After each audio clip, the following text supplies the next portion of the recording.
থাইল্যান্ডের ব্যাংককে শুরু হয়েছে archery Asia cup world ranking tournament. Stage 1 এর এই টুর্নামেন্টে অংশ নিয়েছে বাংলাদেশ আর্চারি দল।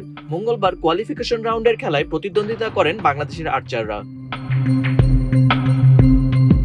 রিকার্ভ পুরুষ একক ইভেন্টে 70 মিটার দূরত্বে 72টি তীর ছুড়ে বাংলাদেশের রামকৃষ্ণ সাহা 720 স্কোরের মধ্যে 667 স্কোর করে 73 জনের মধ্যে দশম হয়েছেন।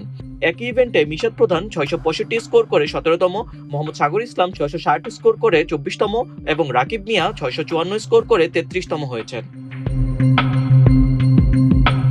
রিকার্ভ মহিলা একক ইভেন্টে 70 মিটার দূরত্বে 72টি তীর ছুড়ে বাংলাদেশের মোসাম্মদ ইতি খাতুন 637 স্কোর করে 61 জনের মধ্যে 19তম, সীমা আক্তার শিমু 625 স্কোর করে 27তম ও সোনালী রায় 590 স্কোর করে 51তম হয়েছেন। রিকার্ভ পুরুষ দলগত ইভেন্টে বাংলাদেশ 1992 স্কোর করে 17টি দলের মধ্যে চতুর্থ হয়েছে। অপরদিকে রিকার্ভ মহিলা দলগত ইভেন্টে 1852 স্কোর করে 13টি দলের মধ্যে নবম হয়েছে। রিকার্ভ মিশ্র দলগত ইভেন্টে বাংলাদেশ 1304 স্কোর করে 18টি দলের মধ্যে অষ্টম হয়েছে।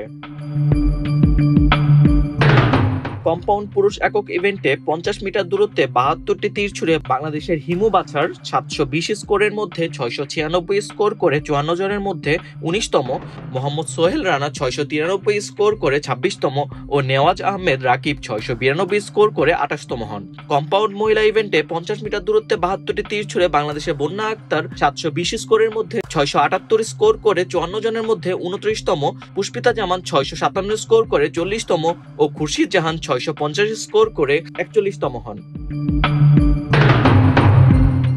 কম্পাউন্ড পুরুষ দলগত ইভেন্টে বাংলাদেশ 2081 স্কোর করে 12টি দলের মধ্যে সপ্তম হয়। কম্পাউন্ড মহিলা দলগত ইভেন্টে বাংলাদেশ 10টি দলের মধ্যে দশম হয়। কম্পাউন্ড মিশ্র দলগত ইভেন্টে বাংলাদেশ 1374 স্কোর করে 15টি দলের মধ্যে 11তম হয়েছে।